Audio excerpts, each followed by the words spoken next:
కాంగ్రెస్ ప్రజాప్రభుత్వం ఏర్పడినాకనే వర్ధనపేట నియోజకవర్గ పరిధిలో అనేక అభివృద్ధి కార్యక్రమాలు జరుగుతున్నాయని ఎమ్మెల్యే కేఆర్ నాగరాజు అన్నారు.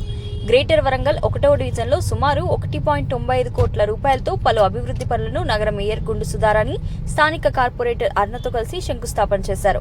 కొబ్బరికాయ కొట్టిన ప్రతి అభివృద్ధి కార్యక్రమం నిర్ణీత సమయంలోనే పూర్తి చేస్తామని, ప్రజలకు ప్రజాప్రభుత్వం నిజమైన భరోసా ఇస్తుందని అన్నారు. నిత్యం వర్ధనపేట నియోజకవర్గ ప్రజల సమస్యల పరిష్కారం, నూతన ఆవిష్కరణలు, అభివృద్ధి కార్యక్రమాలపై దృష్టి సారిస్తూ ముందుకు వెళ్తున్నామని ఎమ్మెల్యే నాగరాజు అన్నారు.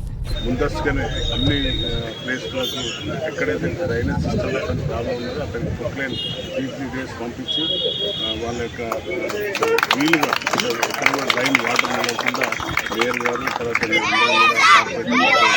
డ్రైన్ సిస్టాన్ని స్ట్రీమ్లైన్ చేసి వాటర్ స్టాగ్నేట్ కాకుండా